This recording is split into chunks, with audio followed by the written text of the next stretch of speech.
the number of words in the Malay language? How many? Anyone? In Bahasa Indonesia, we have 150,000 words in Bahasa Indonesia. And I remember when I started my job as Minister of Education, at that time it was only around 90,000. So I told our team, we need to enrich our language because 90,000 is not enough. Do you know how many words in the language, in English language? 1 million.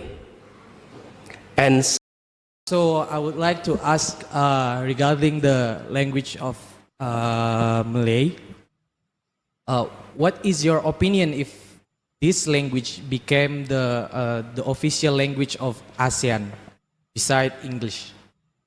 Because I think this language is spoken in Malaysia, southern Thailand, and some part of Indonesia. So, what do you think if this language became the official language of ASEAN?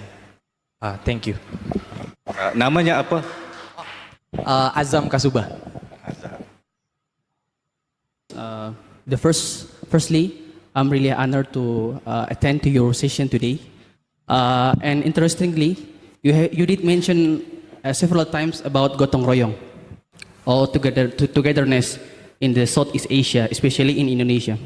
So, based on your leadership experience as the governor of the biggest city in Jakarta, in Indonesia, especially Jakarta, have you experienced to solve any horizontal conflicts, especially the conflicts regarding religions and politics?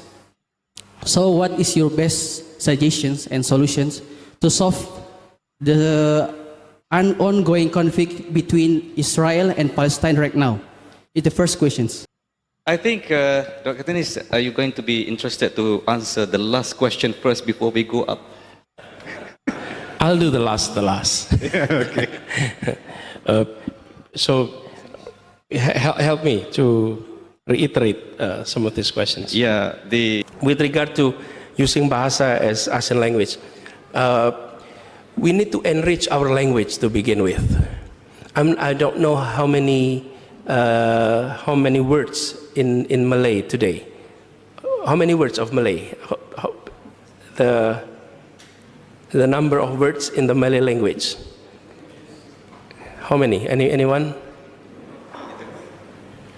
In Bahasa Indonesia, we have 150,000 words in Bahasa Indonesia. And I remember when I started my job as Minister of Education, at that time it was only around 90,000. So I told our team, we need to enrich our language because 90,000 is not enough. Do you know how many words in the language, in English language? 1 million. And 7,000 additional words every year. How many languages in Arabic? 12.7 million words. Okay? So when you talk about our language becoming a language of international community, you really need to do our homework, enrich our language. How do we enrich our language? Absorb local language across the archipelago. Across the archipelago. Because in many local languages, even the word falling, it can be 20 words of falling. If you fall to the front, that's a different word. If you fall to the back, that's a different word. If you fall because it's slippery, that's a different word. And if you fall because there is a hole, it's a different word. What I'm saying is that, richness of a language is important when you present it to the international community as an international language. So that is why it's important for us here in Indonesia and Malaysia to continue enriching our language so that we can stand up in the international community and presenting our language to the world. But if we haven't done our homework, wait a minute, okay? Hold on. So do our homework. Now, harmonizations of economy and ecology. This is something that we need to look at it beyond profit, but benefit. If you look at simply from the perspective of cost and benefit, then investing in environmental friendly approaches often being seen as expensive. That's why we need to view our expenses with regard to environment not as cost but as investment. If we see this as cost, then we try to minimize the cost at the expense of ecology. But if we look at it as investment, then we are talking about the benefit that we may be getting in the futures. And that's how we change the equation. So the triple P, which has been popular in the past decades, profit, people, planets, it's an equations that we need to put together and seeing this as creating benefits. Now, visions of Indonesia and Malaysia, these last questions with regard to the presidential election in Indonesia, as well as here in Malaysia with Datuk Sri Anwar Ibrahim, who is now the Prime Minister of Malaysia. Pak Anwar Ibrahim is an inspiration to so many of us. Needless to say, he is an inspiration. And for myself too, he was leaders of students, leaders of youth of Malaysia, and his stories were also all over Indonesia. So we follow through, and we're very proud of him and his leadership. And now Indonesia is undergoing a transformations in the past 25 years. We had reform in '98, and after 25 years of reform, we are seeing new generations coming up. And the way I look at this is this.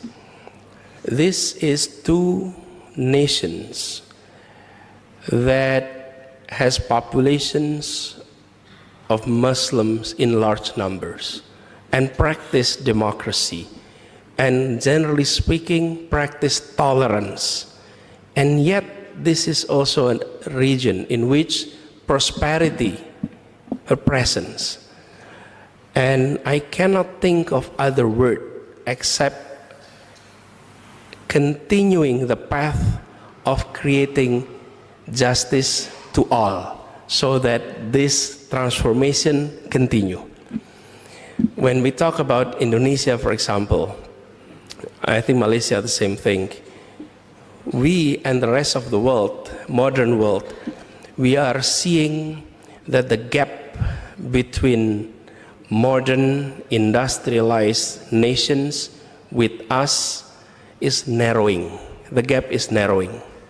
So cities like KL, Tokyo, London, Amsterdam, the difference was not as wide as it used to be in the 70s or 80s. Now the gap is narrowing. But on the other hand, the gap within countries are widening. So the gap between Jakarta and our remote area and our smaller cities are now widening. This is the challenge for future leadership. If we are able to address this issue and spread equal opportunity, I think the world can look at us here in Southeast Asia, and we will be able to go out there and say, this is a nation, this is two nations who have Muslim majority population, practicing democracy, delivering equality, common prosperity, something that the world should look at us as an example. This is not only regions that went through democratizations, but this is regions where democracy delivers. And we all know that we have been given the positions of Khalifah that create sort of equilibrium, the feeling of balances. And I think that is something that we'd like to share with the rest of the world. So pray for us that inshallah in our elections that spirit can win the hearts and minds of the people of Indonesia. And if we are able to do that, inshallah, we'd like to see, if I may put it this way, that Indonesia officially and technically is not a Muslim state. It's not an Islamic state. It is not a secular state either. For the lack of better terms in political science, it is a Pancasila state, non-religious base. However, it values, it respects, and it absorbs religious values. So on that sense, it is more on the maqasid principle of Sharia that is being practiced. If we are able to deliver the purpose, the ultimate purpose of Sharia, then it's not so much an Islamic state, or even we rarely talk about Muslim majority, because this is a country of all ethnics, of all groups, and diversity is part of us. And I think if we are able to deliver that, inshallah, we will send a very positive message across the globe. As important questions. First, with regard to gotong royong, have you experienced the method of using gotong royong in solving problems? Yes. Alhamdulillah, gotong royong is our roots in Southeast Asia, and the modern terms is collaboration, the work together, and we actually declared Jakarta as a city of collaborations. And when we solved problems of our traffic, Jakarta was famous for being heavy traffic congestions. When I stepped into office, Jakarta was ranked 4th most congested city in the world. Not bad. When you're number 4, I mean, what can you expect? I mean, you're number 4 in the world.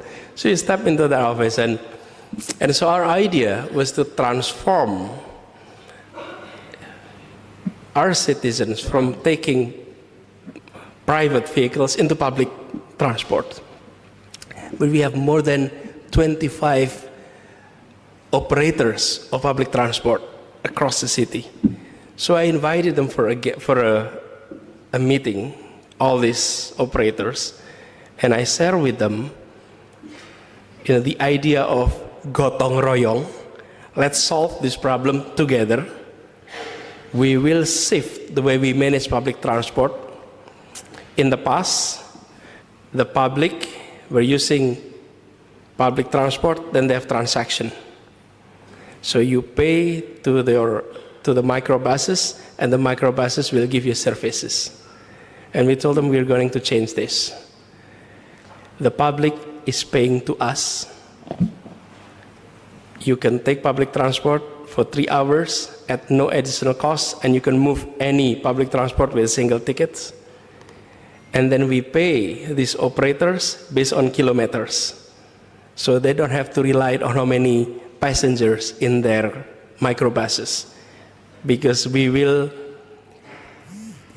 pay them based on kilometers, not based on numbers of passengers. So they don't have to wait in a certain corner of the street waiting for passengers. They just have to circle the routes. So we changed the equations. We talked to everyone. At first, it was one of the most difficult meetings we had. The most heated meeting I ever experienced, actually, when I meet with all these operators. And they were saying, the government is never fair. You are operators and you are regulators, and you have conflict of interest, and we have all these, sharp words to us. And I was new governor, so they were talking about government in general. So we share our plan, talk with them. Meetings took place more than 70 times to reach agreement on the rates.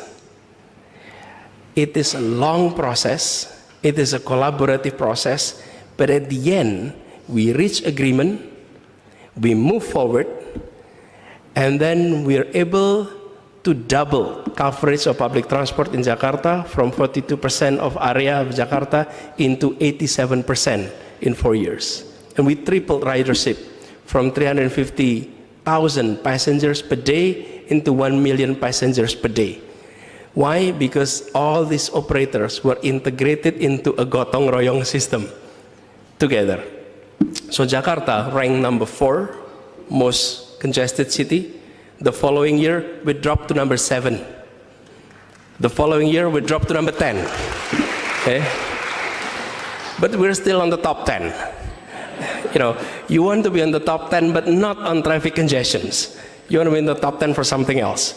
But in the third year, we dropped to number 34. And then we dropped to number... And that's not the end of the story. When we dropped to number 46 in the following years. So imagine, from the 4th most congested city into number 46. We are much better than Tokyo actually now. Yeah. And how that is done, it's not by us giving instruction. It's by suro, it's by gotong royong, it's by collaboration. Is the process speediest? No. More than 70 meetings. Can you imagine? 70 meetings, intensive meetings, sometimes heated. However, those are in a private conversations. All these differences until we reach agreement. And once we reach agreement, then we move forward. So we had that experience. And with regard to religious affair, the same thing. Sometimes we have issues of permits to build churches. Sometimes we have issues of permits to build mosques in Jakarta. And when you face that challenge, you don't go out to public and announce. You invite all related party, sit down together and share what is your thought, what should be the guiding principles, and openly talk about it. I remember having conversations with communities that rejected a permit for a mosque. Imagine in Jakarta, there's a community that say no to a masjid. Okay, you talk to them, discuss with them openly.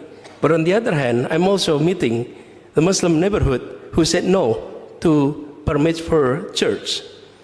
You talk to them, explain openly, explain the rules and regulation openly, hide nothing, and tell them why it is important to everyone to uphold the values that I have been echoing over and over again.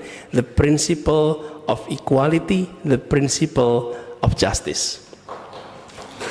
When you talk about that principles, it's a lot easier for everyone.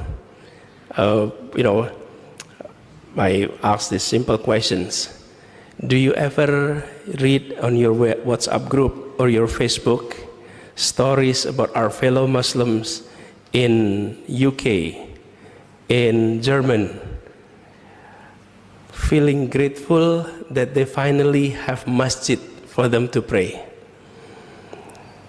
And for many, many years, we often heard difficulties of Muslims as minorities in other places to have place of worship, masjid.